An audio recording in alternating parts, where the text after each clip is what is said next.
Eh bien, rebonjour.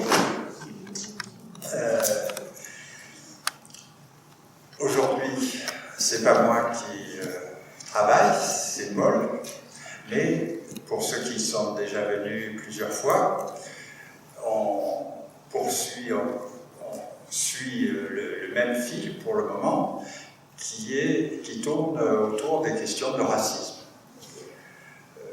C'est pas pour rien si on le fait sur plusieurs séances, parce que l'idée, c'est que sur des sujets qui sont aussi débattus et qui attirent une telle propagande, il est vraiment utile de revenir aux fondamentaux, c'est-à-dire à l'histoire, à la connaissance sociologique qu'on peut avoir du phénomène, aux interprétations, et on l'a vu la dernière fois, les faits eux-mêmes ne sont pas exprimés toujours de façon évidente, puisque la jeune fille qui est venue la dernière fois, elle nous a montré qu'il y avait beaucoup plus par exemple, de crimes racistes que ce qu'on aurait imaginé. Donc les faits eux-mêmes demandent un travail critique pour ne pas être dans simplement les discours qu'on lit un peu partout dans les magazines, etc. Voilà. Alors, on a déjà fait un certain nombre de séances, et aujourd'hui, donc, c'est Paul qui fait le travail, et il va nous dire de quoi il va nous parler.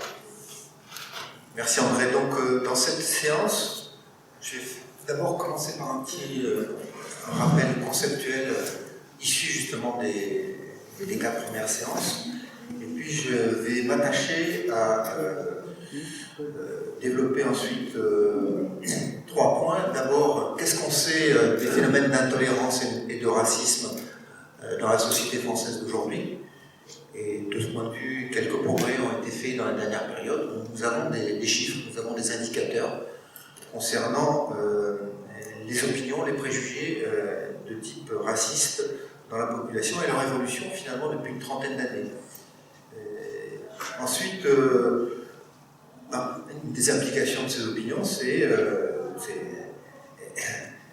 comment dire, de ces attitudes, c'est les discriminations raciales. Est-ce qu'on peut faire un état des lieux des discriminations raciales, à la fois objectives, dans quelle mesure les gens de telle et telle origine, ou vus comme de telle et telle origine, sont discriminés, c'est-à-dire victimes d'injustices particulières, d'inégalités particulières, dans différents domaines de leur vie, et comment ces personnes perçoivent et réagissent aux discriminations. Et puis j'essaierai de développer une 3e partie assez redoutable, c'est comment réfléchir à qu'est-ce qui explique au fond la reproduction et la transformation, toujours en fonction des contextes historiques, de ces phénomènes racistes dont on a vu les racines historiques très lointaines. L'Espagne du XVIe siècle, XVe siècle même. Aujourd'hui, il y a de l'eau qui a coulé sous les ponts, et pourtant il y a toujours de l'antisémitisme. Quand on est un peu rationnel et progressiste, on se demande pourquoi. Il y a eu le nazisme, enfin, la disqualification totale de l'antisémitisme qui a suivi la période nazie. Pourtant, l'antisémitisme est toujours là, par exemple. Donc voilà, je sens que quand on y réfléchit un peu, c'est quand même très très troublant, cette persistance de phénomènes qui ont été construits historiquement, socialement, dans des conjonctures historiques particulières, dont on a vu un peu de plus près les choses concernant l'antisémitisme, concernant l'histoire de l'esclavage. Alors il y a peut-être un point qu'on aurait pu développer si on avait eu plus de séances, c'est l'histoire de la colonisation.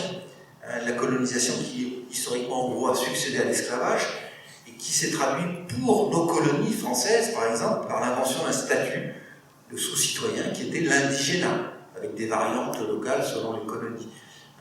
Donc ça nous rapproche un peu de l'actualité, mais bon, cette expérience coloniale qui, contrairement à ce qu'on pourrait penser, n'est pas restée extérieure à la métropole, mais tout de suite intriqué avec ce qui se passait dans la métropole.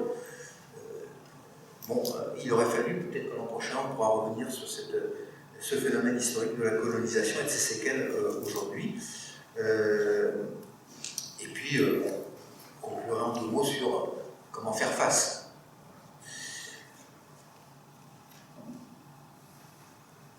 Alors, lors d'une séance, on avait fait une séance sur l'invention de l'antisémitisme, une séance sur l'invention du racisme anti-noir avec la question de l'esclavage.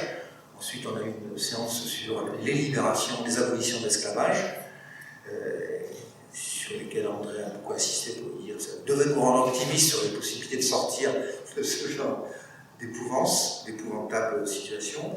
Et puis, une dernière séance où il y a un rapproché de l'actualité, puisqu'on a parlé des crimes racistes dans la France, des années 80-90 principalement. On a aussi un petit peu développé sur l'actualité plus récente.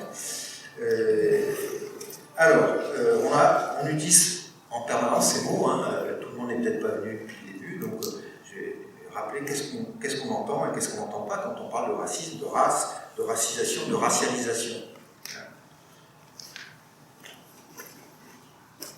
Beaucoup de collègues et d'amis et de gens ont des difficultés légitimes à utiliser le mot race. Quand on n'est pas raciste, on a des grandes difficultés à utiliser le mot race.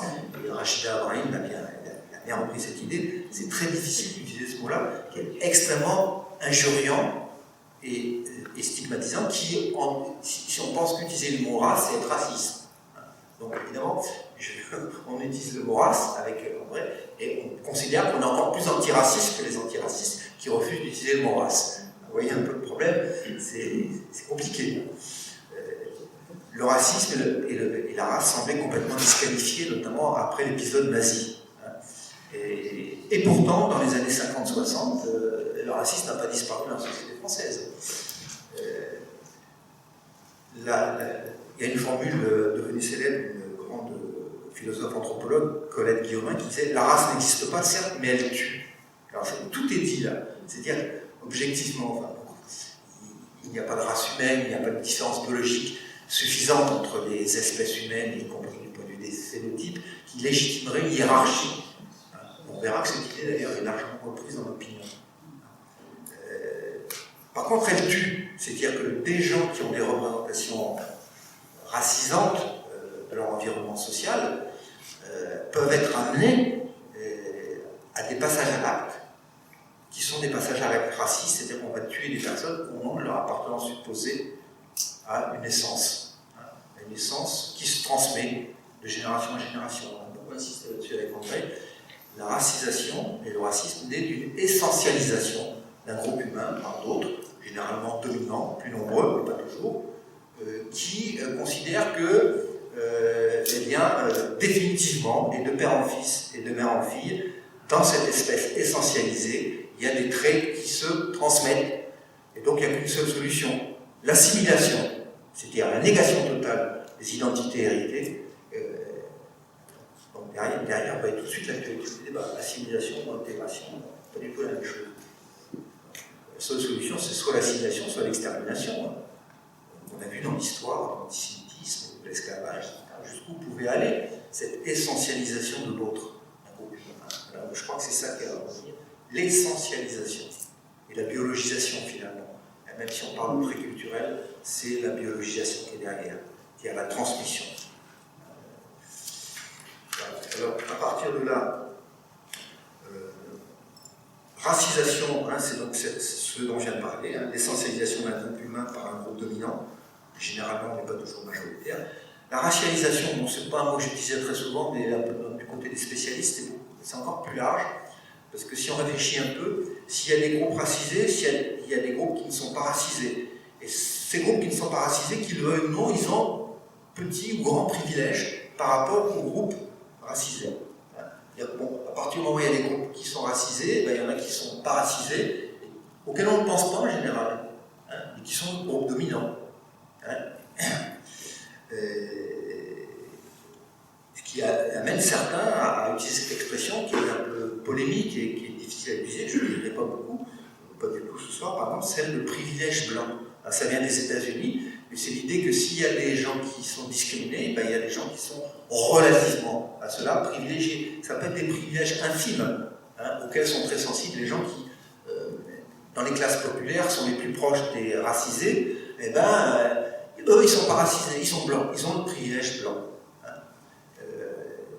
Évidemment, il y a des privilèges blancs qui sont beaucoup plus importants que d'autres quand on monte vers le haut de la hiérarchie sociale et on s'aperçoit qu'il y a de moins en moins de discriminés, de dominés. Il y a de moins en moins de femmes et de moins en moins de noirs, de moins en moins d'arabes quand on regarde vers le sommet des hiérarchies sociales, dans tous les domaines, politiques, médiatiques, artistiques. Hein.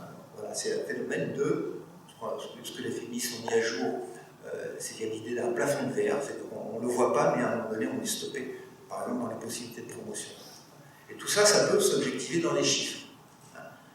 Alors ça, j'insisterai beaucoup là-dessus. Il y a des inconscients qui sont là, qui nous font fonctionner d'une certaine manière, qu'on soit dominant ou dominé, et qui aboutissent à des discriminations mesurables. C'est pas parce qu'il y a des discriminés qu'il y a des discriminants intentionnels. Hein, ça, c'est très important. Alors après, il y a une gradation entre la discrimination inintentionnelle et une discrimination intentionnelle et le racisme ouvert. On verra qu'il existe. Il existe, le racisme ouvert. Donc voilà, la question sur laquelle je voudrais déboucher, c'est pourquoi et comment ça se reproduit. Mais avant ça, on va faire un détour pour évaluer où est-ce qu'on en est.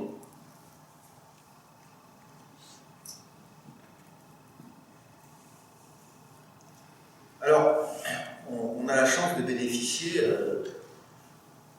en France d'une enquête annuelle d'opinion depuis 1990 qui est faite pour le compte de la Commission nationale consultative pour les droits de l'homme auprès d'un échantillon représentatif de la population âgée, plus de 18 ans, vivant en France, quelle que soit la nationalité. Un point de repère quand même, 60 millions d'habitants en France, j'ai les chiffres quelque part, mais en gros, 6 ou 7% d'étrangers et autant de personnes qui ont un ascendant immédiat, père ou mère, né à l'étranger, donc d'origine étrangère. Donc vous avez un groupe là, on verra que c'est très important, de 14 millions de personnes qui ont une relation directe, personnelle avec l'immigration. Vous savez que la France est réputée pour être un pays, historiquement, depuis le 19e siècle notamment, pour des raisons passionnantes à expliquer, un pays d'immigration. Organisé ou inorganisé, mais un pays d'immigration, d'abord européenne, puis post-coloniale. Alors post-coloniale, ça veut dire quoi? C'est-à-dire que c'est des populations qui proviennent de nos anciennes colonies, tout simplement. Donc en gros, asiatiques, un peu, et on verra que c'est un problème aussi, hein, contrairement à ce que je pensais. En fait, on va surtout dans les indicateurs de discrimination et de racisme traiter de l'antisémitisme, donc des juifs, du racisme anti-arabo-musulman, hein, c'est-à-dire en gros les maghrébins, la France parle un peu les Turcs, mais surtout les maghrébins, et puis du racisme anti-noir. Et en fait, le racisme anti-noir, il cible deux populations différentes, des populations qui sont françaises depuis des générations, population des Dom-Tom, hein, et les Africains. Mais le racisme ne fait pas de différence. Alors, je fais référence tout de suite, il y a eu un très beau documentaire sur France 2 il y a un mois, 18 janvier, L'être noir en France. Vraiment, chapeau. Je reprendrai certains résultats de ce documentaire parce que c'est très très sensible et très parlant. Et, on ouvre grand les yeux, notamment sur l'expérience des poupées. L'expérience des poupées, moi, j'étais complètement fascinant. Alors, sur les tendances, j'en dirais peu de choses parce que d'une année sur l'autre, il y a des fluctuations. Et puis il y a des tendances contradictoires en fait. Hein. Il y a des tendances dominantes à l'accroissement de la tolérance, notamment dans les nouvelles générations. Et il y a des tendances quand même de reproduction de l'intolérance et du racisme. Par exemple, là, il y a une question, alors j'ai découvert ça, il y a une question qui essaie de voir si les gens savent le racisme. Alors, on pourrait penser que si vous connaissez la formule, je ne suis pas raciste, mais des gens qui sont en fait un peu racistes. On pourrait croire que 0% de la population va se déclarer raciste. Alors, de manière intelligente, les sondeurs, ils ont posé la question de de la manière suivante, ils ont libellé la question de manière suivante. Est-ce que vous vous sentez un peu ou plutôt raciste? Ils n'ont pas interrogé les gens, est-ce que vous vous sentez raciste? Parce que je pense que le taux serait tombé beaucoup plus bas. Mais répondre, 23% des gens disent, je me sens un peu plutôt raciste. Voilà déjà un premier point de repère. À l'inverse, vous avez 45% des gens qui se disent, je ne suis pas raciste du tout. Le total ne fait pas 100%, c'est-à-dire qu'entre les deux, il y a beaucoup de non-réponses ou de sans opinion.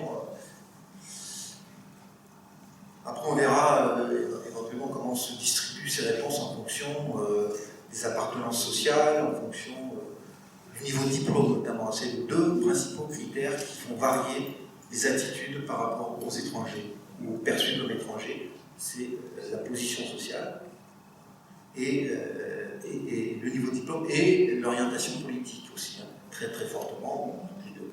Ce ne sera pas, je pense, un scoop pour vous. Et sur toutes les questions, on retrouve les mêmes modulations, c'est-à-dire que plus dans les classes populaires, c'est plus fort, hein, les opinions xénophobes et racistes, chez les peu diplômés aussi, et chez les gens de droite et d'extrême droite aussi. Hein, en gros, on retrouve la même distribution sur toutes les questions. Par contre, alors, la conception biologique du racisme est extrêmement minoritaire. Dans la dernière enquête, seulement 8% estiment qu'il y a des races supérieures à d'autres. 8%. On considère que c'est énorme, mais on sait que 8%, c'est-à-dire 92% des personnes disent non, il n'y a pas de race supérieure à d'autres. On en a même un tiers qui estime que les races humaines n'existent pas. Alors, affirmer ça dans un sondage qui traite des races en permanence, c'est quand même très fort. Non, à la limite, la personne qui dit les races n'existent pas devrait répondre non à toutes les questions. Une majorité, voilà, des paradoxes de ce genre, et on voit bien les ambivalences, les paradoxes de l'opinion par rapport à toute une série de questions. La nette majorité, 60%, continue à estimer que toutes les races se valent. Toutes les races humaines se valent. Donc, la question suggère qu'il y a quand même des races humaines. Hein. Les discriminations dont peuvent être victimes certains groupes minoritaires sont largement condamnées en parole dans le sondage. Donc voilà, on pose la question aux gens. Refuser l'embauche d'une personne d'origine asiatique, maghrébine, noire, africaine, etc., ou noire, est-ce que vous pensez que c'est grave? Eh bien, une grande majorité répond oui, c'est grave. Même si cette majorité décline en passant de 92% pour une personne asiatique, noire, ça descend à 90%, d'origine maghrébine, ça descend à 86%, d'origine rome, ça descend à 78%. Au passage, j'ai réalisé en préparant cette conférence à quel point en fait, c'était le groupe rome le plus stigmatisé, le plus discriminé hein, dans notre pays. Rome mélangeant d'ailleurs hein, les Roms venus des pays de l'Est européen dans la dernière période, les dernières années, et les populations traditionnelles du voyage. Les deux sont amalgamés dans les Roms, alors que les seconds sont français depuis des générations. Hein. Vous voyez, cette déconnexion entre l'appartenance nationale à la nationalité française et la perception des groupes. Donc la perception de leur légitimité dans du point de vue de leur présence sur le territoire national, parce que c'est bien ça dont il s'agit. Voilà, donc du côté des bons points, on va dire, si on était un peu normatif par rapport à cette enquête d'opinion, 77% pensent qu'une lutte vigoureuse contre le racisme est nécessaire en France. Alors, des questions maintenant qui sont plus préoccupantes. Une nette majorité pense qu'aujourd'hui en France, on ne se sent plus chez soi comme avant. 62%. Quand on pose la question aussi aux gens, le droit de vote aux élections locales, vieille question, hein, mais perspective, 40 ans qu'on en parle, c'est 40 pour, 40-45 pour et 55-60 contre. Par exemple, sur cette mesure emblématique, la majorité de l'opinion est hostile. Donc au droit de vote des étrangers de nationalité aux élections locales. Donc le rejet des groupes touche d'abord les Roms, entre 2 tiers des sondés pour dire qu'ils ne veulent pas s'intégrer. S'ils ne sont pas intégrés, c'est parce qu'ils ne le veulent pas.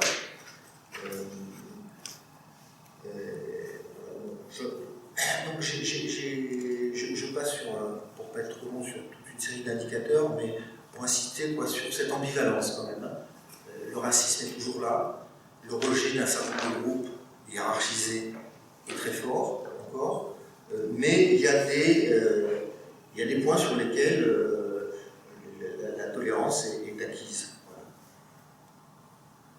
Quand même, bon, à part le droit de vote, je trouve ça intéressant comme item, sentiment qu'il y a trop d'immigrés dans le pays, ça monte à 65-70%. Sentiment que les enfants d'immigrés nés en France ne sont pas tout à fait français, 72 à 78% selon les années. Que l'immigration est la principale cause de l'insécurité, 85%. Que la France accueille trop de réfugiés, 68%. Qu'en France, on ne se sent plus chez soi comme avant, 60%. Alors ça, c'était pour donner quelques repères sur l'opinion. Maintenant, les discriminations, qu'est-ce qu'on peut en dire? Alors, les discriminations, on peut les objectiver, les mesurer de différentes manières, dans différents espaces de la vie, le logement, le travail, la santé, dans la rue, etc., etc. Et sur l'ensemble de ces espaces, on a des indications. Alors, en commençant par le logement, qui est quand même une condition importante pour vivre, d'être logé, et d'être logé correctement, la surexposition au mal-logement touche 17% des personnes d'ascendance africaine en France, contre 3% de la population totale. Alors là, vous avez un chiffre qui montre l'écart objectif selon d'où on vient, selon son histoire et la possibilité d'accéder à un logement décent. L'accès au logement privé, alors là, pour accéder au logement privé, c'est des opérations de testing qui ont été faites, comme pour l'emploi et dans différents domaines. C'est quoi une opération de testing? C'est, par exemple, envoyer une candidature. C'est des associations qui font ça en général. Envoyer des réponses à une proposition d'emploi ou de logement sans varier le patronyme, par exemple, simplement. Parfois le quartier d'habitation, le sexe, évidemment. Et voir qu'est-ce que ça donne. Est-ce qu'on va être appelé un candidat à un entretien d'embauche avec la même probabilité, avec la même chance, si on porte un patronyme maghrébin ou un patronyme européen, latin.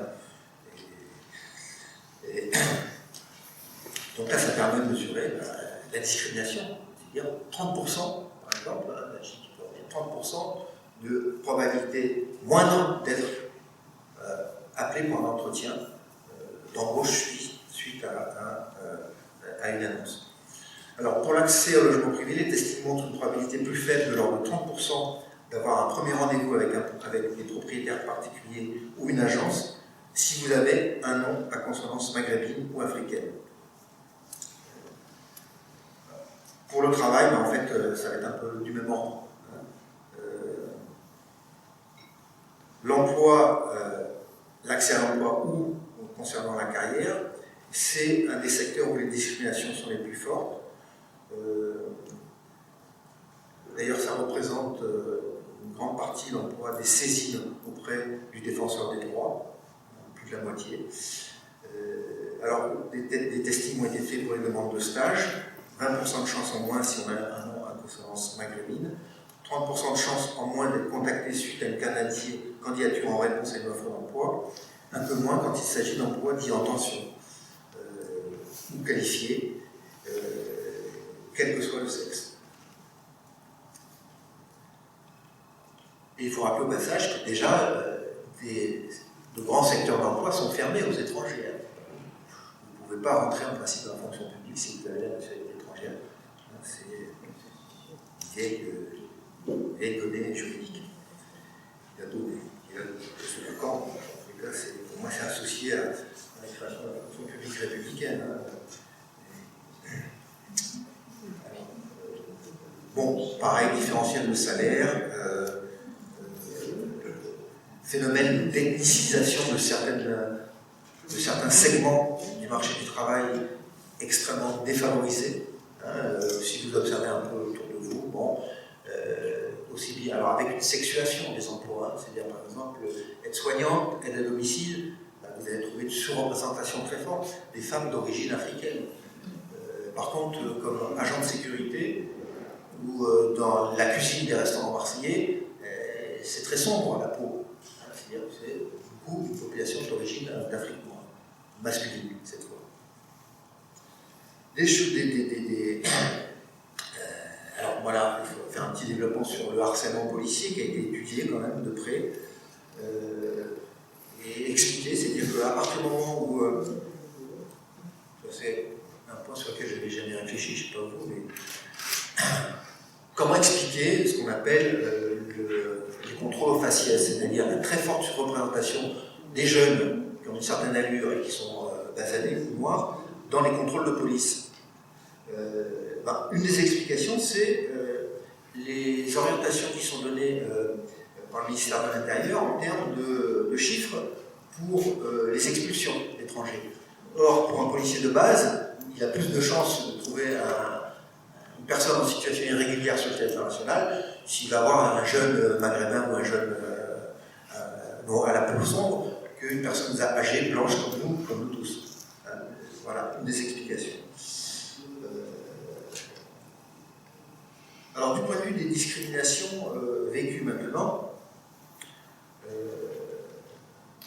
phénomène difficile à appréhender parce que là, quand on interroge les gens sur quelle discrimination vous avez vécue, il y a une grande variété de perceptions dans un groupe donné lui-même. Parce qu'il y a des stratégies pour faire face au regard, aux mots, aux évitements racistes qui sont très variés. Et une des premières attitudes, c'est faire comme si ça n'existait pas. C'est mettre à distance. Donc, on enregistre ça aussi dans les enquêtes faites auprès des personnes discriminées, c'est-à-dire que certaines vont dire, bon, non, parce que par exemple la question c'est est-ce que vous avez été victime d'une parole ou d'un acte raciste au cours de la dernière année? Voilà un premier indicateur. Peut-être que les personnes qui ont été victimes vont dire non, parce qu'elles n'ont pas voulu voir, parce qu'elles se défendent comme ça. Et puis au contraire, des personnes qui vont surréagir, quitte à faire presque de la provocation. L'expérience quotidienne que j'ai faite plusieurs fois, c'est des personnes d'origine maghrébine, hypersensibles au regard, où ah, tu m'as pas dit bonjour, j'ai pas entendu ton bonjour. Voilà, des choses comme ça qui surprennent, mais c'est des surréactions, ça. J'appelle ça comme ça, des surréactions au contexte.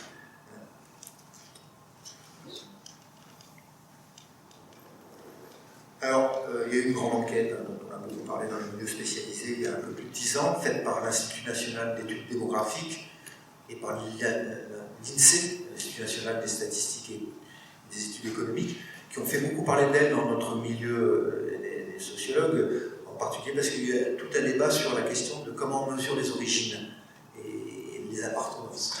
Donc, est-ce qu'on fait comme les anglo-saxons?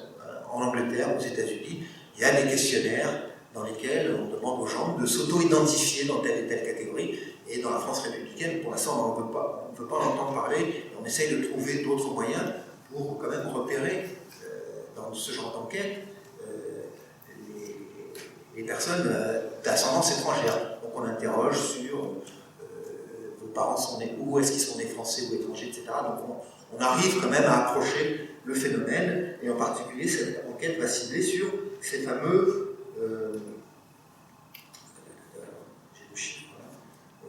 13 millions de personnes donc, qui sont d'ascendance étrangère ou étrangers, comme je disais tout à l'heure, 7 millions de Français de nationalité ayant au moins un parent étranger et 6 millions de personnes étrangères.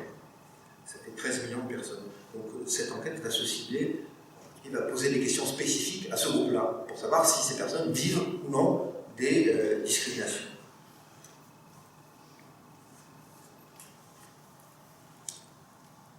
Alors, avant de donner quelques chiffres, si vous avez vu Être noir en France, le documentaire, il y a des choses qui semblent petites, insignifiantes, mais qui sont très fortement signifiantes. Moi, j'ai été beaucoup frappé par cette expérience sur les poupées, hein.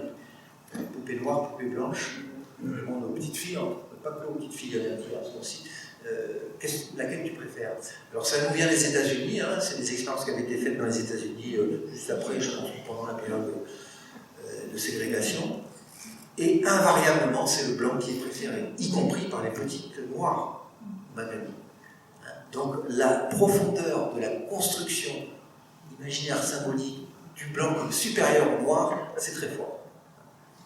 Moi j'attendais, j'étais comme ça devant le pot de siège, il y a une petite blague qui va préférer la poupée blague, mais non, il n'y a rien à faire, et moi ça m'a attristé.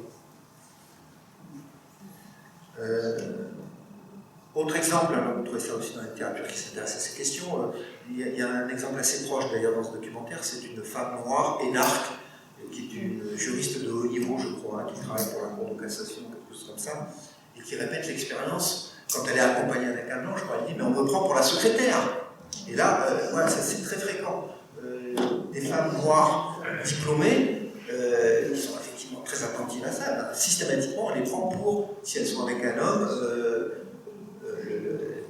le médecin c'est elle, le médecin c'est lui, l'infirmière ou l'aide-soignante c'est elle, voire le touriste élégant.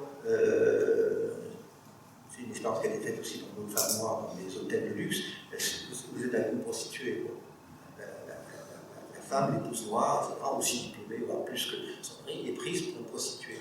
Voilà donc la force des préjugés, des stigmates qui pèsent sur ces personnes. Dans le livre que j'ai bien aimé de Lilian Thuram, qui s'appelle La pensée blanche, que je recommande à tout le monde, moi j'aimerais bien faire intervenir dans notre université populaire l'an prochain, il raconte combien ses amis joueurs de foot, qu'ils soient noirs ou blancs d'ailleurs, ne comprennent pas qu'ils ne vivent pas avec une femme blanche, puisque la femme blanche est un signe de réussite et de promotion sociale. D'ailleurs, sont médiatisés des joueurs de foot africains qui sont avec des mannequins blanches, des peaux blanches. Et Thuram, j'ai bien le droit d'avoir une épouse de la qui chez lui n'est rien à rempli communautariste, je vous rassure, parce que le garçon a oublié d'être inculte et inintelligent sur ces questions-là. Il est vraiment très très bien informé. Il fait un travail remarquable. Donc, du côté des plaintes pour racisme, il y en a finalement très peu, hein, et très peu qui aboutissent. Par contre, l'enquête dont je parlais tout à l'heure pose des questions sur les discriminations. Au cours de votre vie, avez-vous été la cible d'insultes, de propos ou d'attitudes ouvertement racistes en France? Alors, où cela s'est-il produit la dernière fois? Pensez-vous que vous pourriez être victime du racisme en France? Voilà le genre de questions qui est posée. Et donc, c'est très intéressant de voir les résultats. J'ai souligné, il y a plusieurs résultats vraiment qui sont très très forts. Les enfants d'immigrés, donc généralement de nationalité française, sont en général nettement plus nombreux que les immigrés à déclarer avoir fait l'expérience du racisme. Alors, face à ce résultat, le sociologue se pose tout de suite la question des biais éventuels. Hein. C'est-à-dire qu'il y a le questionnaire, et puis il y a la manière dont les questions sont formulées, et puis il y a la manière dont on répond au questionnaire en fonction de son histoire, etc. Au moins deux hypothèses, deux interprétations peuvent venir à l'esprit. Les enfants d'immigrés de nationalité française sont effectivement surexposés aux actes et aux discours racistes, première hypothèse, et ou, deuxième hypothèse, pas forcément contradictoire avec la première, ils sont plus sensibles que leurs parents et moins dans l'acceptation des conduites racistes.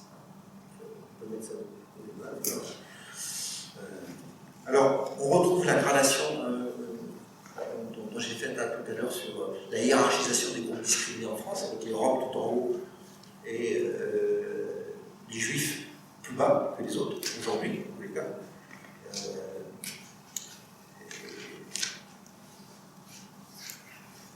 avec l'existence d'un racisme anti-asiatique qui est non négligeable et qui a été un peu dopé, si je puis dire, par la pandémie. Ce virus qui vient du virus chinois, comme disait Trump, le virus chinois. Il vient de Chine, donc les Asiatiques ils sont pour quelque chose. Alors, la prévalence du racisme subi, grosso modo, voilà ce qui se dégage. D'abord, les personnes originaires d'Afrique subsaharienne et des dom-toms, quasiment pas de différence, sont ceux qui font état le plus souvent d'avoir subi des propos, des attitudes racistes. Suivi par les Asiatiques, Asie du Sud-Est, suivi ensuite par les personnes en provenance directe ou indirecte du Maghreb, avec un écart important, significatif entre les parents, autour de 35-40%, et les enfants, qui mentionnent le problème à 50%. Et ensuite pour les populations issues de la Turquie ou d'autres pays européens. A noter que, quelles que soient les origines, les femmes déclarent nettement moins souvent une expérience raciste. C'est un point qu'on n'a pas approfondi avec Rachida, mais les meurtres racistes en France ont touché très massivement des hommes, très peu les femmes. Elle a dit ça au passage, mais on n'a pas creusé cette question, et peut-être sur laquelle je reviendrai dans la prochaine séance, où j'essaierai de montrer comment cette fameuse méthode ou approche en termes d'intersection des dominations peut être utile pour comprendre des phénomènes sociaux. Et là, justement, on a un cas, il y en a d'autres que je pourrais citer, mais où, on va dire, domination de sexe et domination de race, entre guillemets, ne se superposent pas, ne se renforcent pas. On pourrait penser que les femmes d'origine africaine, noire africaine par exemple, seraient encore plus victimes de propos, d'attitudes racistes que les hommes noirs d'origine subsaharienne ou des dom-toms. Eh bien, ce n'est pas le cas. Donc voilà, ça fait réfléchir pourquoi comment. Ça ne veut pas dire qu'elles ne sont pas, sur d'autres plans, victimes de cette double domination. Je veux dire, par exemple, harcèlement sexuel, par exemple, ou les discriminations dans le travail, ou dans le salaire, où là, je suis persuadé qu'il y a une superposition de la domination de race et de la domination de sexe pour ces femmes-là. Voilà, c'est une petite ouverture sur des questions compliquées, mais que j'aborderai la prochaine fois. Alors là aussi, ça fait beaucoup réfléchir. Le fait de vivre en couple avec une personne de la population majoritaire, française depuis plusieurs générations, on va dire, entre guillemets, se traduit par un surcroît de racisme. Alors qu'on pourrait penser que c'est l'inverse, quoi. Une personne qui vit avec il est en train de s'intégrer. Mais non. Et c'est vrai aussi pour les enfants d'immigrés qui subissent plus le racisme que leurs parents. Comment interpréter ça? Là, ici, il s'agit plutôt de la hantise du métissage qui est derrière. Donc la personne qui vit avec une Française, ils viennent nous prendre nos femmes. C'est un peu ça. Et donc, métissage, dégénérescence, etc. Vous voyez un peu tout le fond de préjugés qui peut être derrière. Et voilà, ça c'est... Donc l'idée commune, partagée tous jusqu'à aujourd'hui, jusqu'à maintenant, selon laquelle les attitudes racistes seraient une réaction négative face à un défaut d'intégration de minorité, est battue en brèche. C'est beaucoup plus compliqué que ça.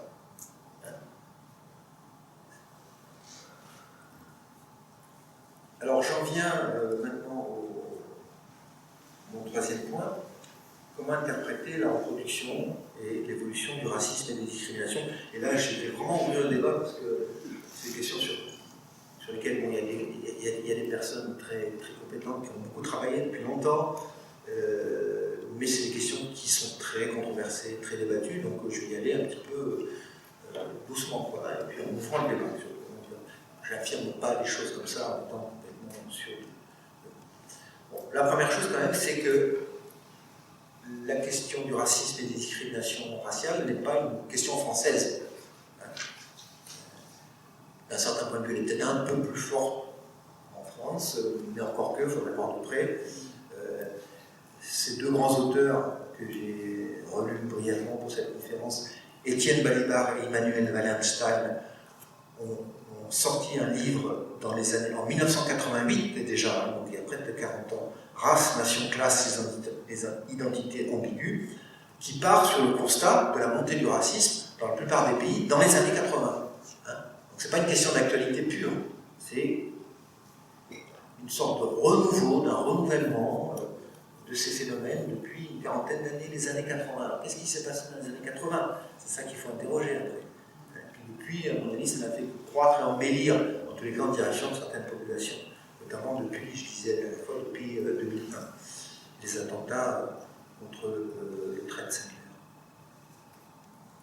Et les attentats du soi-disant djihad. Alors, c'est le constat paradoxal dont partent ces auteurs. Progression du racisme dans les années 80, qui semble paradoxale, 50 ans après la défaite du nazisme, 30 ans après la décolonisation et la fin de la ségrégation raciale aux États-Unis. Donc voilà, il va falloir s'interroger sur est-ce qu'il y a une spécificité de la conjoncture des années 80-2020 dans le monde. J'allais dire dans le monde occidental d'abord, mais bien au-delà. Si on regarde un petit peu ce qui se passe à l'échelle de la planète aujourd'hui, c'est quand même assez effrayant. Ce qui se passe du côté de l'Inde, de la Chine, l'Europe centrale, Russie, etc. Mon Dieu, qu'est-ce qui se passe? C'est quoi cette flambée, comment la qualifier, xénophobie, nationalisme au sens fort du terme, auquel je reviendrai un petit peu. Alors, premier constat, c'est que c'est un racisme qui cible les immigrés et les descendants issus des migrations postcoloniales, essentiellement maghrébines et africaines, bien postcoloniales en France, sans distinguer les descendants de la seconde ou troisième génération, donc indépendamment de la nationalité française déclarée. Dans la polémique politicienne actuelle, électorale ou préélectorale, vous avez entendu cette expression qui vient très directement à l'extrême droite, ces Français de papier, qui est une formule d'une violence épouvantable, qui disqualifie la légitimité de la présence en France de toute une partie de Français, parce qu'ils ont une origine plus récemment, ils sont implantés plus récemment dans le pays. Et ça, moi, je l'ai bien vu à propos de tous les travaux qui ont pu être faits sur ce qu'on appelait la première, deuxième, troisième, bientôt quatrième génération issue de l'immigration maghrébine en particulier.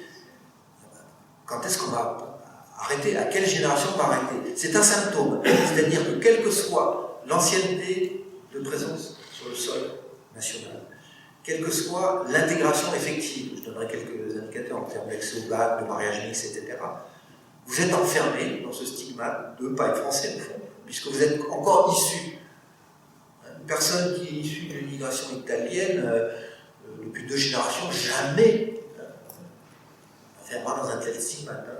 Et jamais aucun travail d'enquête sociologique ne rentrera par cette étiquette, cette catégorie issue, seconde, troisième, quatrième génération issue de l'immigration. Réfléchissons bien à ce que ça veut dire.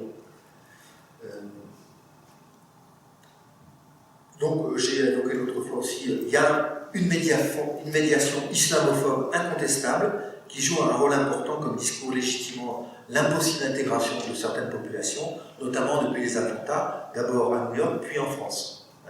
Et avec cette idée que, finalement, chaque musulman ou chaque personne de culture musulmane est un terroriste en puissance. Donc la légitimité de sa présence sur le territoire national, il n'y a pas à en discuter, il faut les expulser. Donc c'est dans la rencontre d'une histoire longue, très longue, des séquelles de la colonisation, en l'occurrence, puisqu'il s'agit d'immigrés postcoloniaux, et d'une conjoncture historique précise. Alors, pour parler de manière un peu floue et large, parce que ça c'est quand même discuté par les spécialistes, une crise, des crises, une déstabilisation multidimensionnelle d'une société capitaliste, en l'occurrence, il faut bien la nommer comme ça, donc hiérarchisée, avec des inégalités croissantes, dans laquelle le recul des institutions intégratrices, traditionnelles, l'école, encore que, mais surtout, les partis, les syndicats, l'Église, les églises, font une spécificité et une dangerosité du racisme actuel. Évidemment, cette situation est plus qu'exploitée, plus qu'instrumentée, elle est aussi stimulée par des forces politiques, depuis aussi une quarantaine d'années, avec le succès qu'on a connu, extraordinaire, avec le recul du Front National. D'abord, je ne parle pas de ce qui se passe depuis quelques mois. Avec ce petit livre aussi que je ne prononcerai pas le nom de l'auteur parce que je ne l'ai pas sous les yeux, mais il a un nom très, très difficile à retenir, mais c'est une histoire croisée de l'islamophobie et de l'antisémitisme. Et c'est extraordinaire les ressemblances qu'il y a à la fois dans l'histoire et dans l'actualité. En fait, ce que met en avant cet auteur, c'est que dans les deux cas, il y a une dimension de racisme conspiratoire. C'est-à-dire les juifs, minorité qui conspirent, c'est le protocole des Sions, ce faux historique, mais qui a légitimé un antisémitisme déchaîné pendant l'entre-deux-guerres, dans tous les pays d'Europe, et la France n'a pas du tout été exemple d'un antisémitisme féroce.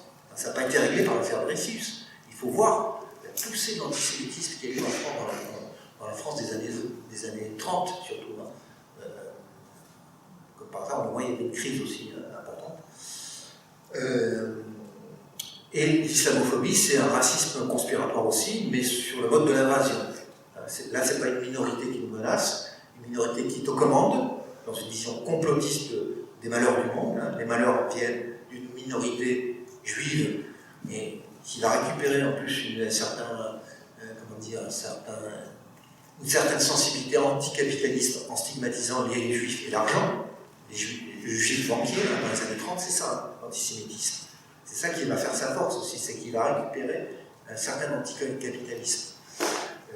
Alors que pour l'islamophobie, et là il y a vraiment des livres de fiction qui sont extraordinaires, qui ont été vendus à des millions d'exemplaires, et qui mettent en scène l'invasion des pays occidentaux par des bateaux chargés de musulmans en fait, dégénérés, sous-hommes, etc. Des romans qui n'ont pas été interdits parce que de la fiction, donc on ne peut pas interdire un roman de fiction, mais cette vision est reprise par des dirigeants politiques d'extrême droite par contre, et arme le bras d'assassins anti-musulmans. Il y a eu des meurtres anti-musulmans, vous savez, dans certains pays, des meurtres de masse, ainsi en Nouvelle-Zélande, je crois. Un des derniers en date, c'est en Nouvelle-Zélande. Pas où en Australie.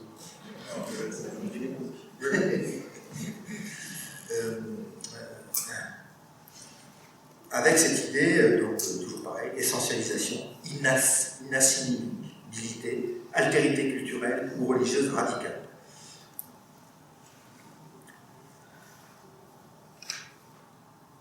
Alors, il y a quand même, c'est ça, tout le paradoxe auquel il faut réfléchir, il y a des indicateurs d'intégration objectifs des populations issues de l'immigration.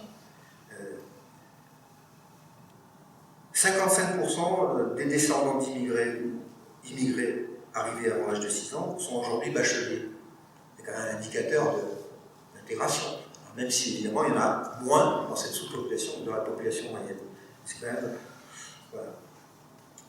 C'est 7 points de moins que pour toute la génération. Donc on n'est pas très loin quand même.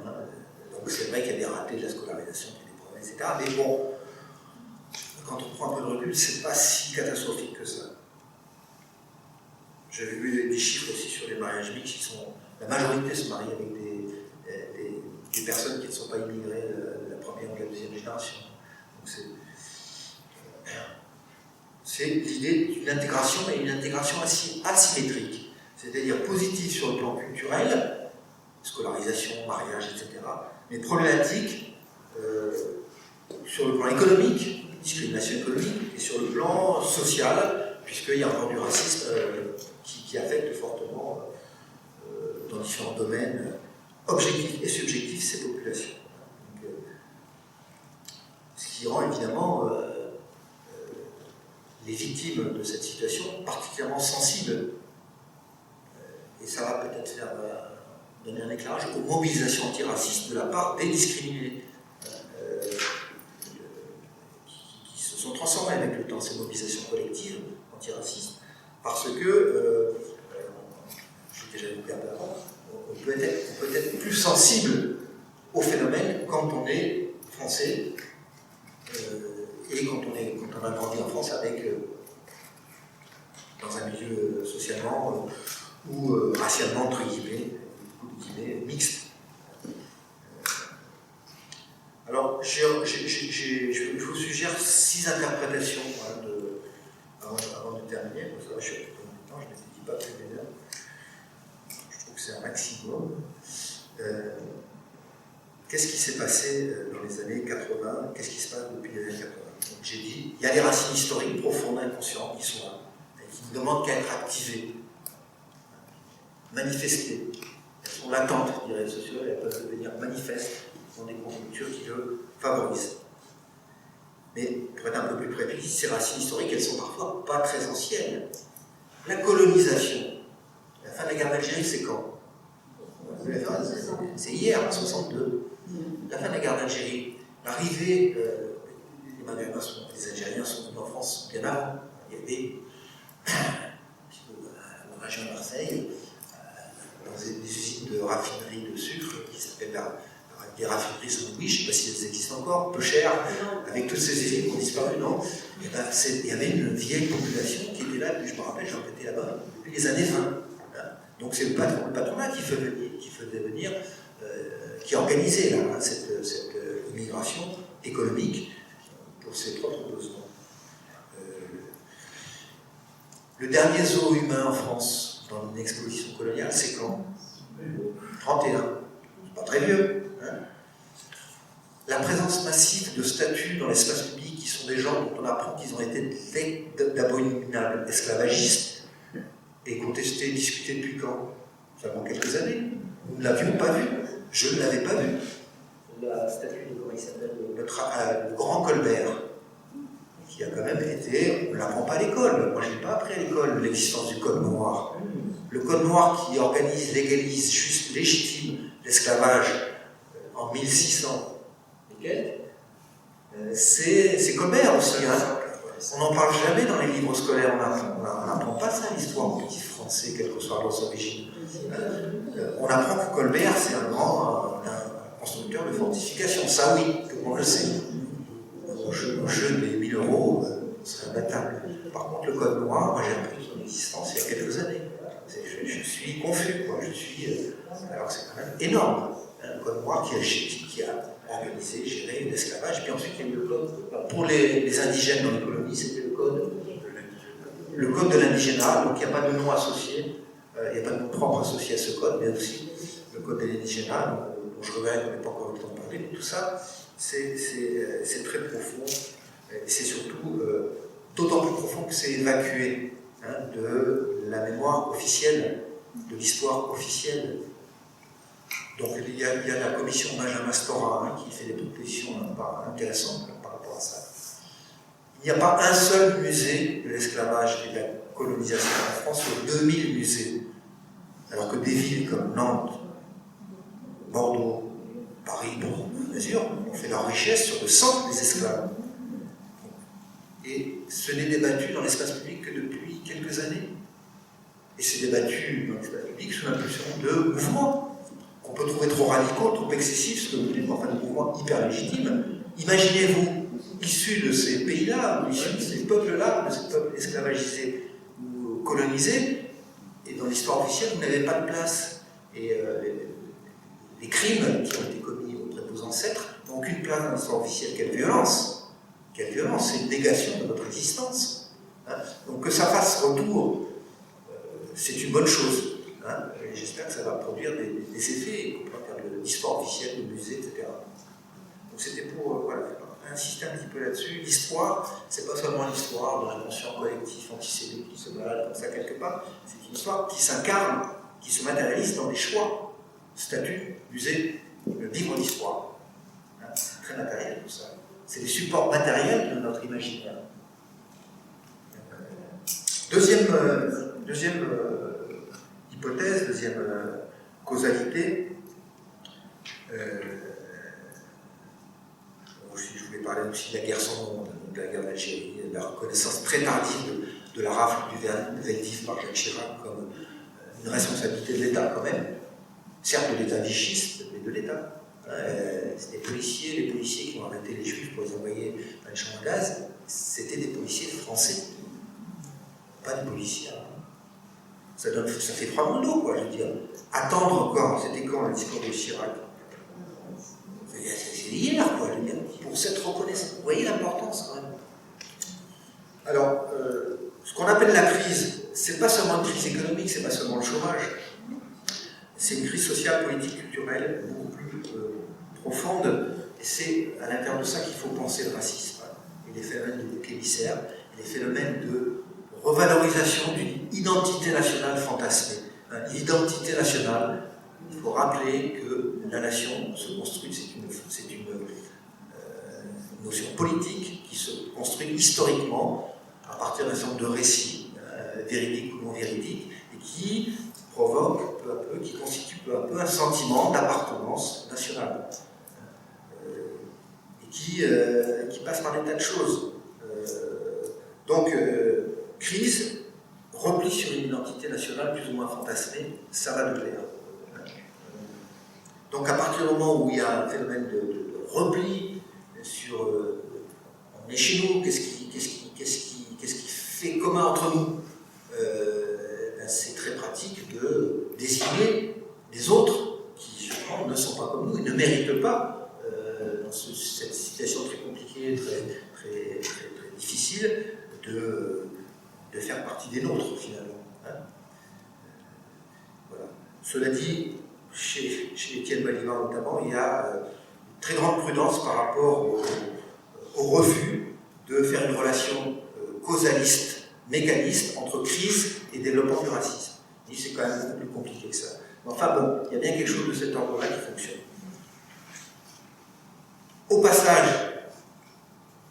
les victimes du racisme et des discriminations peuvent développer des réactions défensives de type communautaire qui alimentent à leur tour les comportements, les attitudes, les représentations racistes. Donc là s'installent des cercles vicieux extrêmement dangereux, très difficiles à désamorcer. Et bien sûr, ce phénomène est très enflé, exacerbé, grossi par l'extrême droite. Oui, il y a peut-être du racisme, mais il y a surtout du racisme anti-français. Il peut y avoir du racisme anti-français à condition qu'on précise ce dont on parle. C'est-à-dire, le racisme d'une minorité exercé vers une majorité n'a pas du tout les effets en termes de discrimination que le racisme des dominés, qui s'exerce sur les dominés. Aucun Français dans l'enquête ne dit « parce que Français, j'ai pas été embauché, je suis moins bien payé, on m'a pas donné un logement parce que je suis français ». Non. Mais j'ai pu effectivement être traité de sale français. Vous avez une question là-dessus, est-ce que vous trouvez grave l'insulte de sale français? Moi, je n'ai pas encore été victime de cette insulte. Là, ça c'est le quatrième lieu. Évidemment, ça s'accompagne plus que d'une instrumentalisation politique, plus que d'un accompagnement actif, par une politique de diffusion, de représentation raciste de la société, de la part de mouvements d'extrême droite. J'ai hésité à parler d'utilisation, instrumentation, non, c'est plus que ça. Avec ces mots en ce moment, je pense qu'on a des travaux pratiques, c'est plus que ça, c'est la diffusion, l'infusion, avec des digues qui ont sauté, et c'est vraiment assez dramatique, je me permets de le dire, par rapport à la pseudo-théorie du grand remplacement. C'est ça. Pseudo-théorie du grand remplacement, révisionnisme historique sur la question de Vichy, des trucs extrêmement gravissimes qui étaient inimaginables il y a quelques années. Inimaginables. Voilà. Donc c'est pour ça que je dis, c'est pas seulement on instrumente le racisme populaire qui est déjà là, non. On le diffuse, on en fait sa promotion. Et là, c'est meurtrier. Pour l'instant, ça devrait tomber sous le coup de la loi, d'ailleurs. Il y a quand même eu des lois qui insistent. Bon, d'ailleurs, il y a des recours qui sont en cours par rapport à CNews, etc. Il a été condamné. Comment? Il a été condamné quelquefois. Oui, mais là encore, depuis. Moi, je t'avais pas vu derrière. C'est l'incendie. Ça va passer. Non, là, je parlais de plainte contre la chaîne de télévision CNews qui ne respecte pas le cahier des charges du CSA. Et le CSA ne fait pas son travail d'obligation de pluralisme.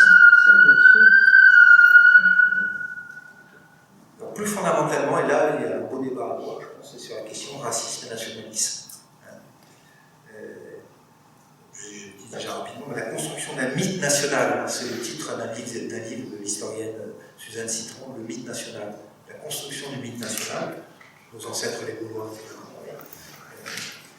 Entretenu très activement par toute une série de dispositifs de survalorisation, moi je dis survalorisation, pas valorisation, de l'appartenance nationale au détriment des autres appartenances. Certes, nous appartenons, que nous voulions-nous presque par les hasards de la naissance. Nous appartenons à la France, les grands citoyens français, en France. Mais c'est entretenu quotidiennement, et là je reprends une idée que j'ai vue en lisant un article préparatoire pour cette conférence. J'y avais jamais pensé de manière aussi claire. Le drapeau national que vous voyez sur toutes les mairies, dans les soirs de victoire de l'équipe nationale, quelle qu'elle soit, notamment le football, le drapeau national, c'est le même que celui qui est sur les champs de bataille. Hein, d'accord? C'est le drapeau tricolore qui est au fronton des mairies, donc qui est un symbole de l'appartenance nationale, une grande histoire, etc. Mais c'est aussi le même qui est sur les champs de bataille. Hein, c'est-à-dire qu'il a sa double fonction guerrière contre l'autre, contre les autres. Hein, même si on va parler de défense nationale, bien sûr, on n'est jamais agressif. Un pays, il n'y aura jamais qu'il a agressé un autre, il se défend. Voilà, mais c'est le même drapeau. Et donc tous les jours à l'école, l'hymne national, etc., il y a toute une série de dispositifs qui vous répètent, qui vous rappellent que vous êtes français avant tout. La météo, alors il y a cet exemple aussi, la carte météo que vous voyez le soir à la télévision, c'est avant tout la carte nationale. On s'intéresse d'abord à la carte nationale, de la météorologie nationale. Donc, quand on réfléchit un peu, il y a toute une série de dispositifs symboliques qui nous entretiennent de l'idée que nous sommes avant tout français, que nous devons penser avant tout français. Le débat politique de l'élection présidentielle, il est très national. On peut dire que les enjeux planétaires sont déterminants aujourd'hui. L'écologie, la mondialisation, etc. Le réchauffement climatique, les guerres ici là, ce sont des enjeux internationaux, ce sont des enjeux mondiaux qui ont très très peu de place dans nos médias, dans notre débat public, qui est très fermé sur la France, alors qu'on peut penser que la capacité de décision sur les choses essentielles, à commencer par le réchauffement climatique, échappe à un seul pays. Hein? Donc voilà, il y a cet enfermement, crispation sur l'identité nationale, qui est indissociable, je pense avec d'autres, des phénomènes de racisme, et sur lesquels il serait important peut-être un jour de poursuivre la question de la formation des nations, qui se sont toujours formées contre d'autres. Hein. Ça n'a jamais été évident. Quand on fait de l'histoire, tous les historiens, les frontières nationales, ça a toujours été un enjeu. Il n'y a aucune évidence naturelle de découper les frontières comme ça, de découper les frontières territoriales comme ça. Ça a été l'objet d'ailleurs de bien des rivalités de contentieux de guerre. Alsace-Lorraine, pour ne pas remonter plus loin. Hein. D'ailleurs, j'ai vu dans l'actualité aujourd'hui qu'il y avait un sondage auprès des Alsaciens qui veulent retrouver, non pas se fédérer avec l'Allemagne, je vous rassure, mais qui voudraient retrouver une autonomie dans la grande région de l'Est. Puis c'est l'actualité aussi du côté de Nantes. Nantes qui demande un référendum pour se rattacher à la Bretagne. Ça aussi, on peut en discuter, c'est-à-dire aussi l'effervescence régionalitaire, qui est une forme d'effervescence nationalitaire, en fait, depuis une vingtaine, trentaine d'années, partout en Europe. Hein. L'Écosse, qui veut son indépendance, les Basques, on va parler des Basques, surtout les Catalans, la Ligue du Nord en Italie, les Belges, ils sont habitués, etc., etc. Il y a ça aussi hein, qu'il faut peut-être avoir en tête quand on réfléchit aux questions du racisme aujourd'hui. Hein. Donc voilà, les constructions de frontières n'ont jamais été évidentes. Comment se sont construits les États-nations dans l'Europe occidentale, en gros ça se joue au XVIIe siècle, XVIIe, XVIIIe, XIXe siècle. Ça a été d'ailleurs l'occasion en permanence de guerre. C'est cette histoire de construction des États-nations, y compris la Seconde Guerre. Il y avait des composantes aussi en Allemagne qui voulaient, etc. Les accords de Munich, plein de choses qui voilà. Donc cette idée qu'un État-nation se construit toujours contre d'autres, souvent dans la guerre, et dans un souci souci de contrôler sa population, dans un souci de définir qui mérite et ne mérite pas, selon quels critères, à appartenir à cette nation en termes de citoyens. On appelle ça citoyen. Je ne sais pas si on parle de citoyenneté nationale dans tous les pays d'Europe, par exemple. Oui, sans doute, oui. Mais quand c'était, je me pose la question, quand c'était pas des républiques, quand ce ne sont pas des républiques, est-ce qu'on parle de citoyens? Non. Donc voilà, quand on parle une appartenance à un État-nation, quel que soit le mot qu'on utilise, citoyen ou autre, ça a toujours été problématique, ça a toujours été un souci pour les États, pour les gouvernants, de contrôler leur population. Et quand on fait l'histoire de la législation sur les immigrations en France, c'est très très riche, c'est bien Montréal qui a fait ça, entre autres très bien. On voit comment ça oscille en fonction des périodes historiques.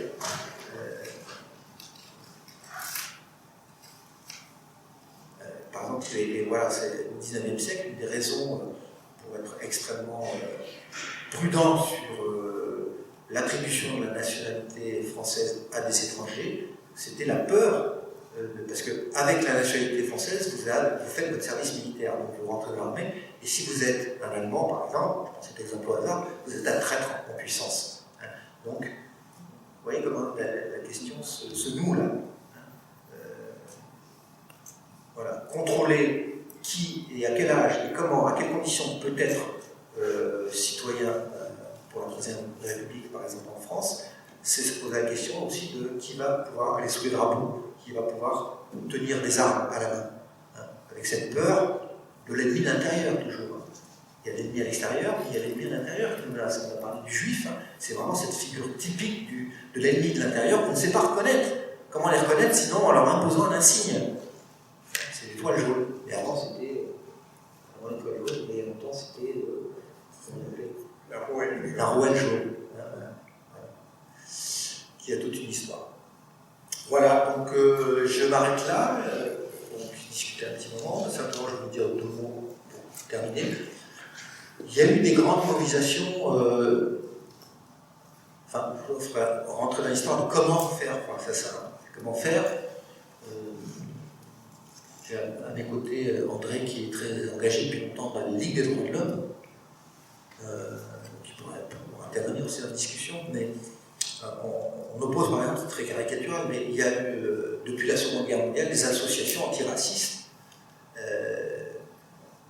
mais qui se sont beaucoup battues, en tout cas elles sont pas mal critiquées, mais pas une critique radicale, je dirais, pour dire oui, c'est bien ce que vous faites, mais d'abord, vous êtes une association antiraciste composée de blancs, et puis c'est surtout un antiracisme moral que vous développez.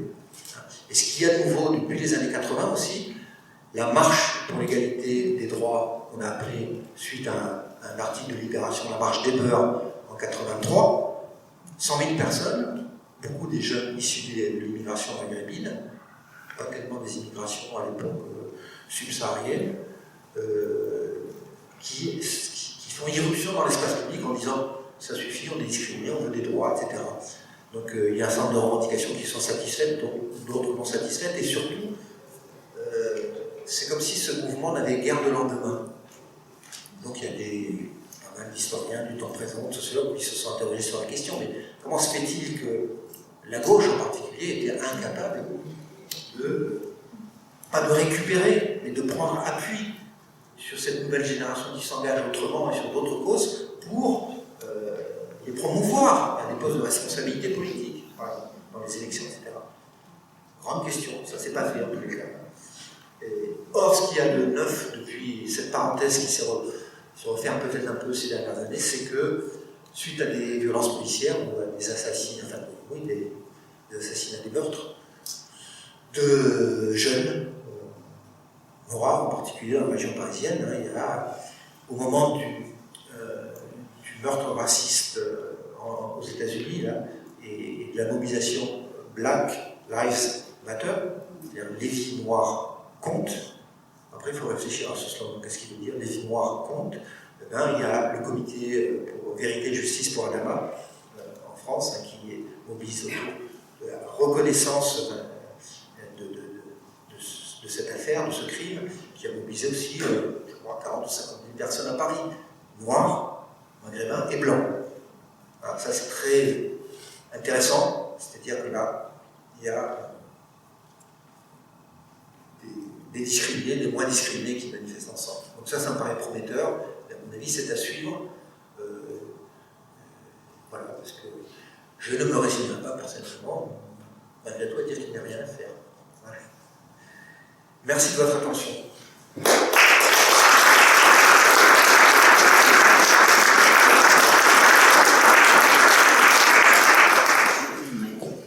Il y a une main qui se lève au fond.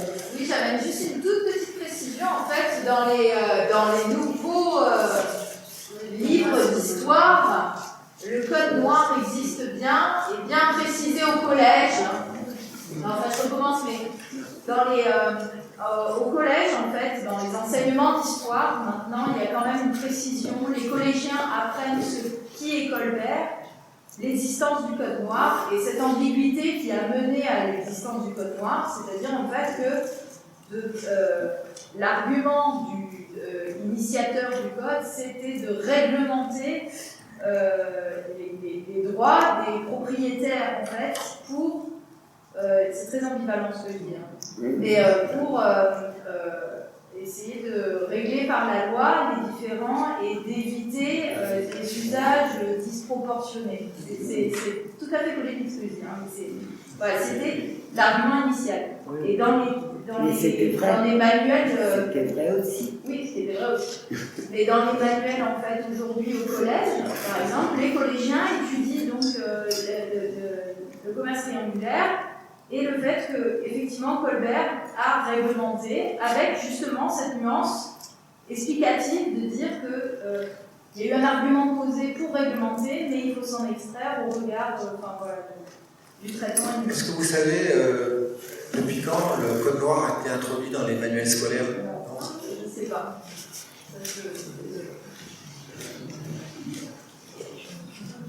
Oui. À propos de... Oui, tu as parlé de la nécessité de monuments, enfin voilà, bon, de musées, disons d'un effort culturel de reconnaissance. Et à propos d'ambivalence, moi je voudrais en souligner quelque chose qui pose question. C'est ce qu'on appelle la littérature francophone, d'accord? Dans cette littérature francophone, il y a un certain nombre d'écrivains qui sont tout simplement français. Ils sont noirs, d'accord, parce qu'ils viennent des dom-toms, voilà. Et alors pour un certain nombre d'entre eux, c'est absolument exaspérant de se retrouver dans les librairies au rayon littérature francophone. Pourquoi ils ne seraient pas au rayon littérature française? Voilà. Donc c'est une forme de discrimination, mais réversibilité, là aussi, quand on en parle aussi avec ceux qui sont les principaux concernés, c'est-à-dire pour ceux que je connais, des écrivains dits francophones, d'accord, leur thématique et leurs approches et parfois leur langue, puisqu'ils utilisent un français qui peut être souvent et de façon volontaire créolisée, d'accord, tout ça, ça pose problème parce que les mettre dans leur littérature française, c'est aussi pour quelqu'un qui cherche justement à se renseigner sur cette diversité qui est la diversité francophone, bien c'est les exclure de cette curiosité. Donc, tout à fait personnellement, je n'ai pas de solution. Moi j'ai une solution. Les mettre dans les deux. Dans les deux, voilà. Il faudrait qu'ils soient dans les deux rayons, mais c'est pas possible dans les librairies et surtout pour un certain type de littérature où il n'y a déjà pas beaucoup de place. Donc il n'y a aucune chance que ça, à moins que, bon, oui, quand on a un cours, quelque chose comme ça, mais à ce moment-là, le problème se pose plus. Donc ça, c'est une première, un premier problème et un effort qui est fait, enfin, en principe, notamment à l'université, pour l'étude de ces littératures francophones, en littérature française, et pour la reconnaissance de maintenant, on parle de classique dans cette littérature, ce qui est, voilà, c'est-à-dire que c'est plus l'écrivain exotique Il y a un certain nombre d'écrivains sont reconnus maintenant comme des classiques, comme l'être reconnu, je ne sais pas, Sartre, enfin, et bon, voilà, des classiques du XXe, en général, du XXe siècle. Mais enfin, voilà. Donc, quand ils sont reconnus comme classiques, d'ailleurs, ils passent en littérature française. Bon, c'est même si on note leur origine. Donc ça, c'est la première chose que je voulais dire pour ce qui est des programmes et comment on se sort, si vous voulez, on ne peut pas dire il est d'abord guadeloupéen, vous voyez. Bon, est-ce que c'est pas raciste aussi de dire ça de présenter, on ne va pas dire il est d'abord sur un écrivain français, il est né à Bourges d'abord, voilà, parce que c'est pas la première chose qu'on va dire sur lui dans un cours, disons, général. Là, voilà, donc ça pose effectivement question, je n'ai pas vraiment de solution là-dessus.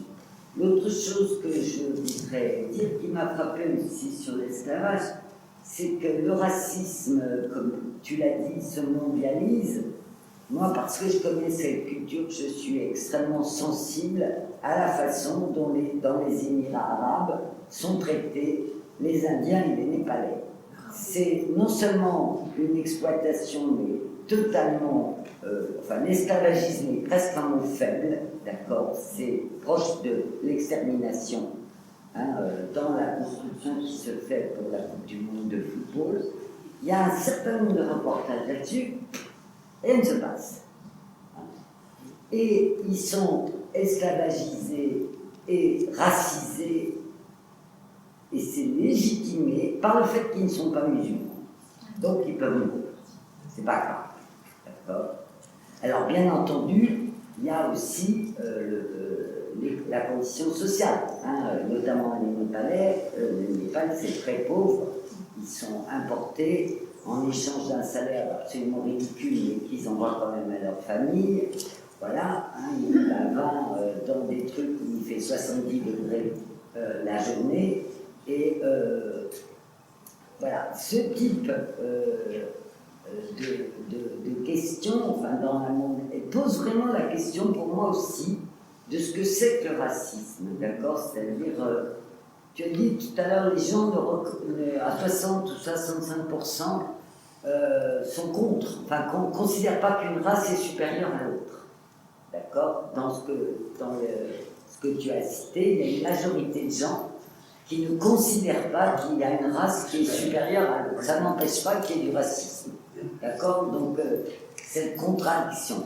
Là, on se trouve, avec ce qui se passe dans les Émirats, devant une autre figure, c'est-à-dire qu'ils considèrent qu'ils sont supérieurs, parce qu'ils sont musulmans, et que les autres ne le sont pas.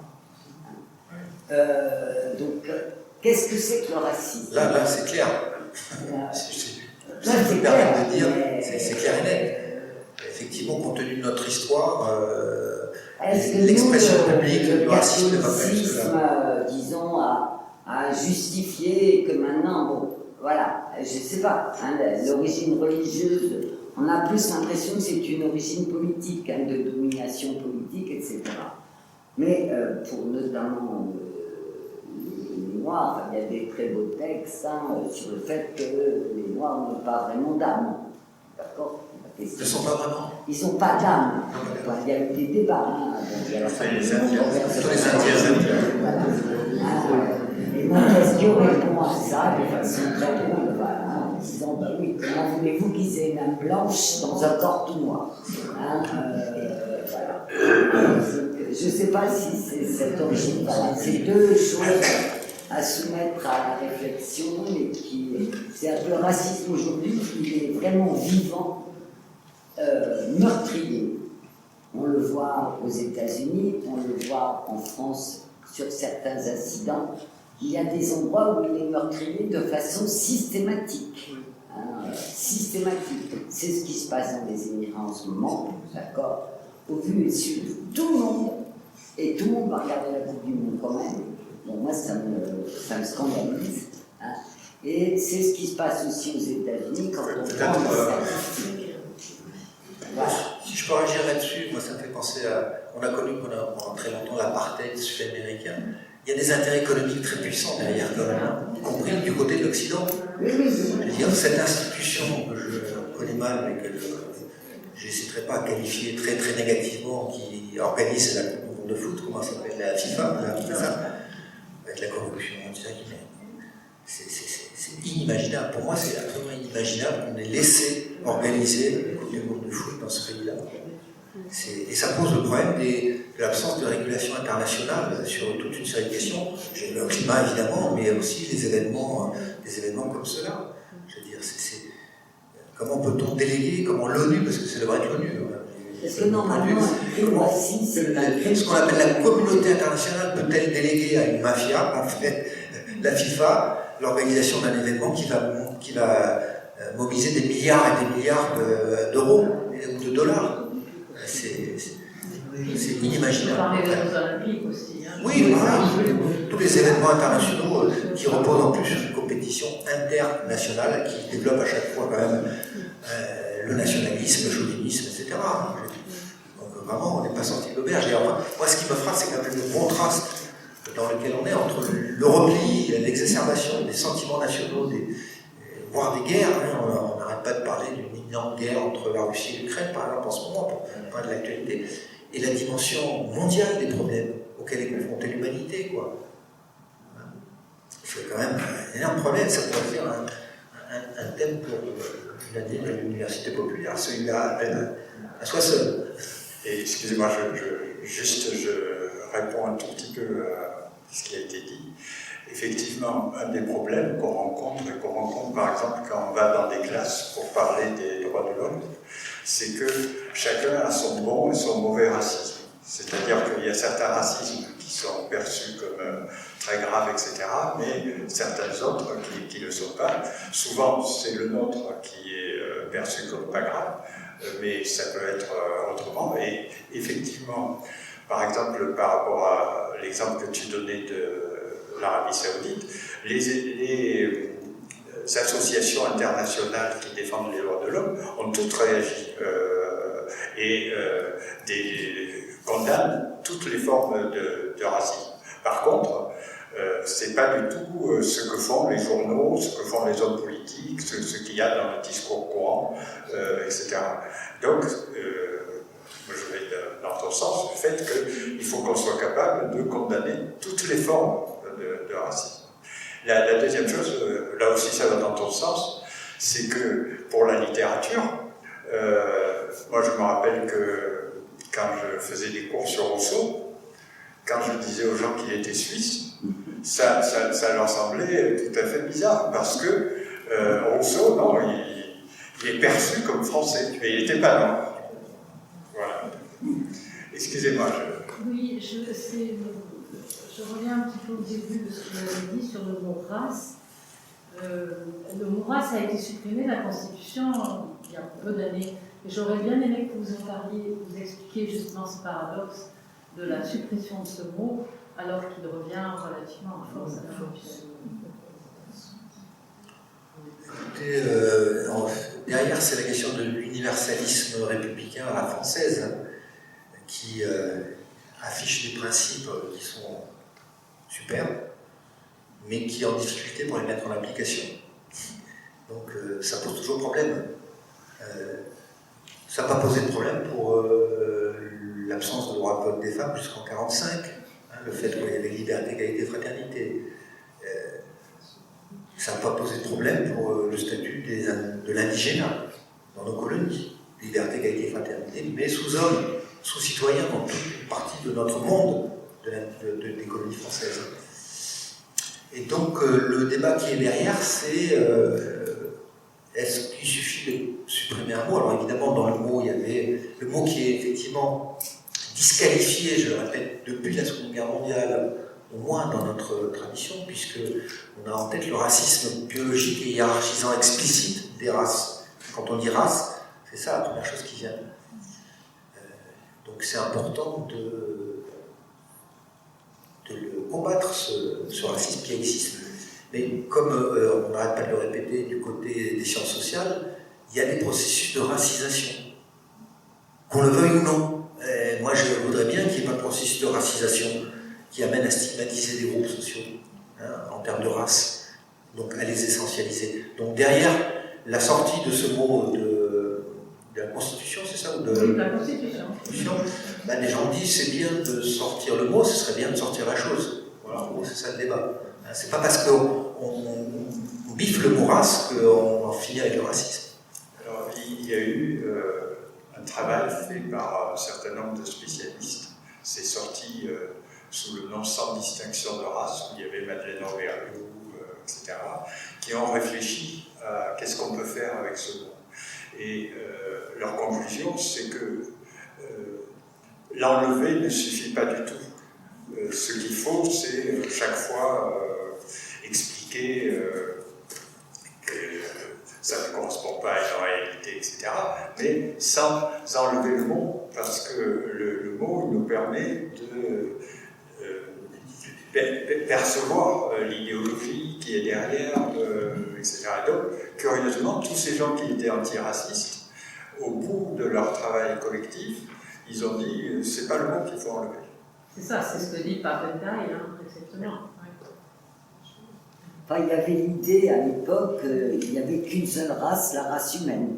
Voilà, Voilà. c'est ça. Et c'était dans cette optique-là, je me souviens des explications que le mot race devait être supprimé de la Constitution parce que, alors l'idée universelle, ça reposait normalement, mais là je ne suis pas capable de, sur des études scientifiques, c'est-à-dire que, voilà, là, en termes de ce qui serait défini scientifiquement comme une race, il n'y aurait qu'une seule race, la race humaine, enfin, il y a la race humaine, et puis après, voilà, oui, je ne sais plus. Enfin, mais l'idée était celle-là, je me souviens très bien, c'était il n'y avait que des êtres humains. Voilà. Michel? Moi, j'ai trouvé étonnant qu'on puisse dire que les races n'existent pas. On a même dit à l'époque qu'il y a autant de races que d'individus. Scientifiquement, je pense qu'il y a une espèce humaine et qu'il peut y avoir différentes expressions physiques et, par exemple, dans cette espèce qu'on peut appeler des races. Alors, si on rentre dans le débat scientifique, ce qu'il y a, c'est qu'on a l'impression, avec ce qu'on voit, qu'il y aurait des différences absolues entre catégories. Alors qu'en fait, biologiquement, on est tous extrêmement mélangés et on laisserait une population océanique qui est la plus éloignée des autres populations qui existent, elle serait la seule à survivre et on aurait encore 90% du patrimoine génétique de l'humanité qui subsisterait. Et donc tout le monde voit qu'il y a des différences, mais si on les interprète comme des différences absolues entre groupes humains, du point de vue biologique, ça n'a pas de sens. Effectivement, il y a un philosophe, chercheur scientifique aussi, qui s'appelle Patrick Thor, qui a beaucoup écrit sur cette question. Et il a une formule souvent qui n'est pas évidente à décrypter, qui est de dire et quand bien même il y aurait des races biologiques humaines, en quoi ça justifierait leur hiérarchisation? Il y a des différences génétiques très minimes entre les humains. Est-ce qu'elles sont plus importantes, je pose la question, qu'entre deux races de chiens? Deux races de chiens qui peuvent tous, je crois, se reproduire entre eux. Une compatibilité d'un patrimoine génétique importante entre les chiens. Et pourtant, quand on les voit, comme ça, ils sont très différents, encore plus que les humains. Et alors, moi, on est tout petits, de très grands, etc. Je crois qu'au XIXe siècle, dans une partie de la littérature scientifique, parler de race humaine, c'était comme parler d'espèce à l'intérieur de l'espèce. De même qu'on parle de race de chien, d'espèce de chien, à l'intérieur d'une... En zoologie, on appelle ça un genre. Non, c'est plus large. Donc, dans la catégorie chien, après, savoir à quel chien vous pensez si je vous dis chien. Est-ce que vous allez penser au basset ou au berger allemand? Donc en fait, il y a des chiens qui sont plus représentatifs de l'espèce canine que d'autres. Et on pourrait faire le même exercice sur les humains. Est-ce qu'il y a un phénotype humain qui est plus représentatif de l'ensemble de la diversité des humains que d'autres? C'est intéressant de faire cette expérience auprès de différents peuples. Sinon, à propos, donc on a parlé d'Arabie Saoudite. Il y a un autre exemple qui m'a beaucoup interpellé, c'est ce qui s'est passé en Birmanie, où là, les bouddhistes sont majoritaires et par une perversion, si vous voulez, d'un certain nombre de personnes qui ont réussi à rendre les bouddhistes complètement racistes par rapport aux musulmans. Et là, il y a eu vraiment des massacres. Il y a toujours. Il y a peut-être toujours. Et donc, mais si vous voulez, là, ce qui est important, c'est de voir comment des gens un peu autoproclamés arrivent à pervertir, hein, parce que le bouddhisme, que des bouddhistes assassinent des musulmans, c'est absurde, c'est impossible normalement. Donc là, il y a une perversion des gens par un certain nombre de personnes qui ont amené à une situation vraiment absurde. Des conclusions de votre observation très juste, parce que moi je pense beaucoup aussi à toute cette région du monde. Enfin, en Inde, c'est pareil, les musulmans minoritaires sont opprimés. En Chine, les Ouïghours musulmans sont opprimés. Voilà. Les bouddhistes aussi en Chine. Les bouddhistes aussi, enfin bon. Quand on commence à faire la carte du monde, majoritaire, minoritaire, religion, puis s'il fallait faire un procès des grandes religions, il n'y en a pas une qui passerait la rampe, hein, parce que aucune n'est exempte, aucune en elle-même, voilà, ce qui est plus rigoureusement dire ça, aucun corpus, aucune référence, aucun univers religieux n'est en lui-même exempt, protégé de dérives sectaires, intégristes, racistes, etc. C'est ça qu'on constate. Hein. Y compris les laïcs. Y compris les laïcs, bien sûr. Oui, la Chine est laïque. Y compris des athées. Exemple historique. La laïcité en France, c'est quelque chose de très bien qui s'est constitué avec des gens comme Ferry, etc., qui étaient la plupart extrêmement racistes, avec des corpus, il y a des choses que je n'aurais même pas voulu lire. Mais l'école aussi, hein, quand il a construit l'école, c'est pour fermer des soldats, il le dit clairement. Hein, et là, c'est pour ça que l'école est gratuite et obligatoire. Il s'agissait de former des citoyens capables, voilà, des hommes. On accepte aussi les filles. Il y a un travail qui a été fait, qui a été publié récemment sur cette question, c'est-à-dire comment, parce qu'avec le recul aussi, c'est quand même assez inimaginable ce qui s'est passé, l'enthousiasme patriotique de la Première Guerre mondiale, on a vu le fusil, la joie pour aller, et quand on a vu le résultat, mais l'endoctrinement des jeunes Français par les livres d'histoire, par la scolarisation, récupérer l'Alsace et la Lorraine, des générations et de générations ont été biberonnées à ce mot. C'est ce qui explique largement le consentement du peuple français à cette guerre épouvantable, à cette boucherie inimaginable qui a eu lieu et qui a donné la tonalité de tout le siècle en passant. Parce qu'après les enchaînements, traité de Versailles, nazisme, crise, etc., tout ça, maintenant c'est bien documenté, quoi. Attention au chauvinisme, attention au chauvinisme. Tout ça, effectivement, ça aussi, je crois que ça a été très bien dit, l'idéologie coloniale qui est véhiculée à cette époque par l'école de Jules Ferry. Allez-y. Quand on regarde tous les exemples qui ont été évoqués, etc., est-ce qu'on ne peut pas en tirer la conclusion, assez triste, que tout groupe majoritaire a tendance à se consolider en excluant les groupes minoritaires qui sont en son sein ou juste à côté de lui.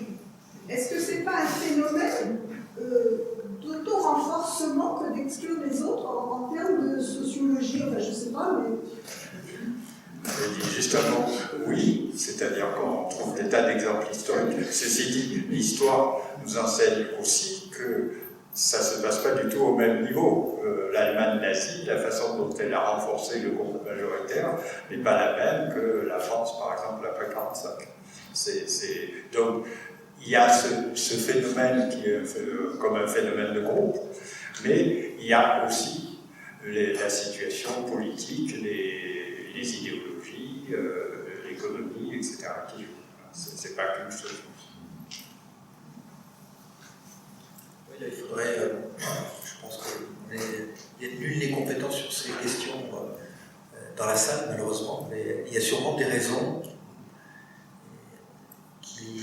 qui échappent à l'idée redoutable de nature humaine, de tendance humaine, atemporelle, universelle, presque naturelle et biologique, qui s'explique quand même par des circonstances historiques, qui font qu'à un moment donné, ces peuples cohabitent, voire se mélangent, et à un autre moment, ils se font la guerre. Et avec des histoires, effectivement, de majorité et minorité, conflits territoriaux, voilà. À quel moment, dans quelle conjoncture, les cadavres qui sont dans le placard sont ressortis? Parce qu'il y a toujours des cadavres en placard dans l'histoire entre peuples. Donc voilà, c'est une belle question. Il faudra inviter des spécialistes peut-être sur des questions quand même dont on parle trop peu sur la scène publique française. On parle très très peu de ce qui se passe à l'étranger de manière générale. Complètement replié sur notre petit espace hexagonal. Alors, jusqu'à quand alors, quand même, les nouvelles générations sont quand même beaucoup plus ouvertes sur le monde. Hein, je pense. Hein, surtout les nouvelles générations éduquées. Quoi. Les étudiants circulent, il y a des projets d'échange, oui, c'est ça, il y a des institutions qui organisent les échanges d'étudiants. Et puis, avec les réseaux sociaux, et ça circule aussi, l'information, etc. Donc, on peut penser quand même que le processus que vous décrivez de fermeture et d'exclusion n'est pas le seul qui travaille dans notre pays, j'espère. Oui, je veux juste accentuer ce que tu viens de dire, Paul, parce que je regarde souvent la télévision espagnole et je me rends compte qu'ils ont là-bas d'abord les mêmes problèmes que nous en termes de xénophobie et de problèmes avec l'immigration, mais ils abordent des thèmes très souvent que nous n'abordons pas en France. Et ils parlent beaucoup de l'Europe, ils parlent de la montée de l'extrême droite en Europe, et donc ils font venir des spécialistes. Nous n'avons pas ce genre de débat à la Commission. Alors, par ailleurs, leur niveau n'est pas toujours aussi bon que le nôtre, mais n'empêche que les problématiques sont beaucoup plus ouvertes. Voilà.